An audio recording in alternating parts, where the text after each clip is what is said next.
The starship hung silently in the void, its hull reflecting distant starlight like a shard of glass floating in an endless black sea. Captain Reinhardt had been patrolling the sector for months, charting unclaimed planets and monitoring trade routes. Humans were newcomers here, barely recognized among the vast alliances of alien civilizations, but Ryan had a reputation. He was clever, unyielding, and had a knack for turning the impossible into possible.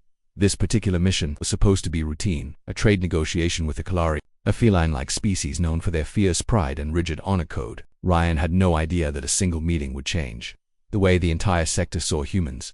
The shuttle descended onto the Kalari flagship, a massive craft resembling a curved blade that seemed ready to slice through space itself. As Ryan stepped onto the platform, he was immediately confronted by the Kalari commander, a tall, lithe figure with fur patterned in golden stripes and eyes that glimmered like molten metal. She wore her ceremonial armor with unmistakable authority. "You are the human captain," she said, her voice melodic but sharp, each word deliberate, carrying the weight of command. "I am Commander Lyra.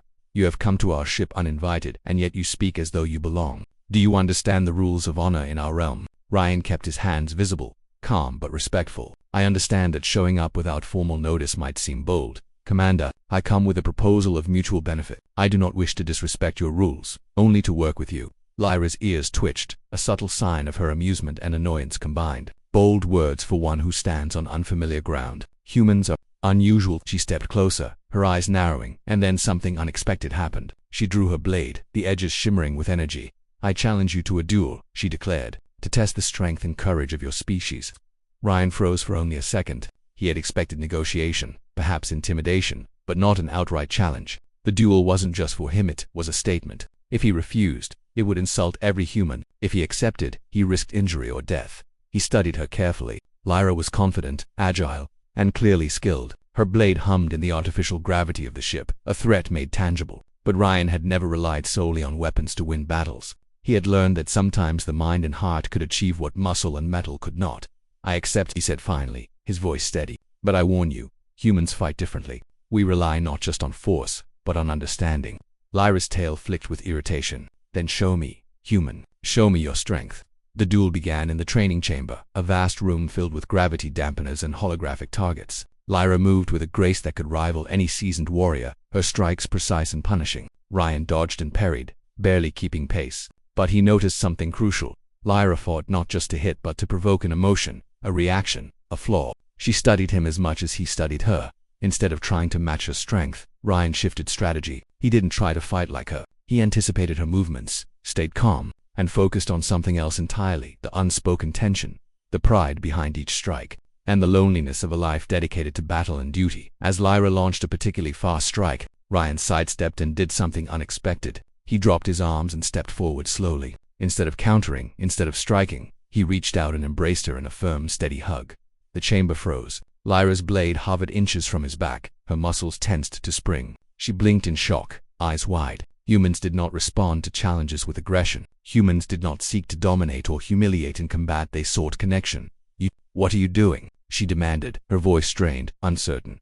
Ryan's voice was calm, almost soft. "I am human. I fight when I must, but I also know that not all battles are won with weapons. Sometimes, the greatest strength is showing that you understand someone else, even when it seems impossible." Lyra's tail twitched. Her ears flattened slightly, a mix of confusion, anger, and something she hadn't felt in years: curiosity. She tried to push him away, but he didn't resist her movements. He stayed steady, unyielding. And in that moment, she realized something she had never admitted. She had never been seen this way. Not by her warriors, not by her peers, and certainly not by humans. The embrace ended not with submission but with understanding. Lyra lowered her blade, slowly, cautiously. The tension in her body eased, replaced by an unfamiliar calm. Around them, the chamber's holograms flickered, capturing the moment like silent witnesses. You are strange," Lyra said, voice softer now, almost vulnerable. "Human, you did not fight." "I did," Ryan said simply. "I fought for understanding, and I think that's what your people need too, sometimes." It was an idea so alien that it struck her like a revelation. Lyra, who had lived by rules of honor, strength, and pride, had never considered that a victory could be measured in connection rather than conquest. From that day on, the dynamic between humans and Kalari began to shift. Lyra, initially suspicious and hostile, became an unexpected ally. She invited Ryan to witness training sessions, to see how the Kalari prepared their warriors, and slowly, she began to learn from him as he learned from her. He demonstrated teamwork, patience, and strategic thinking that relied on more than brute force. She saw that humans could inspire loyalty without fear, influence without intimidation, but it wasn't just about tactics. Ryan's actions sparked conversations among the Kalari about empathy, trust, and the value of alliances over conquest. Many of Lyra's officers were skeptical at first. They had been raised to see humans as weak, unpredictable, and almost amusing in their reliance on emotions and negotiation. Yet as they observed the results trades executed smoothly, conflicts avoided, grudges resolved, they began to reconsider their prejudices. The turning point came during a border skirmish with a marauder fleet. The Kalari expected a typical engagement, weapons clashing, and lives lost. But Ryan coordinated a strategy that combined human ingenuity with Kalari combat skills. Instead of a straight fight, he used decoys, manipulations of sensor readings, and unexpected alliances with smaller factions. The Marauders were routed without major casualties, and the Kalari forces were stunned by the efficiency.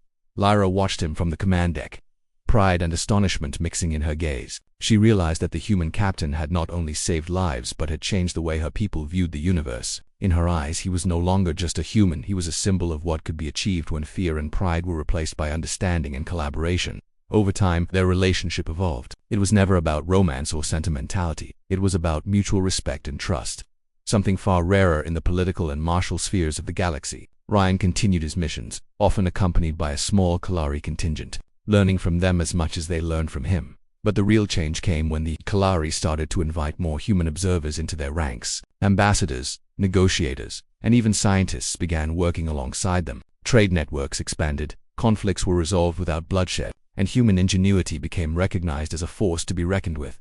All of it began with a simple actor, human who refused to fight a duel in the way it was expected and instead offered understanding. The galaxy began to see that humans were unpredictable, yes, but in a way that was immensely powerful. Where others relied on strength and fear, humans could forge bonds that changed the course of entire civilizations.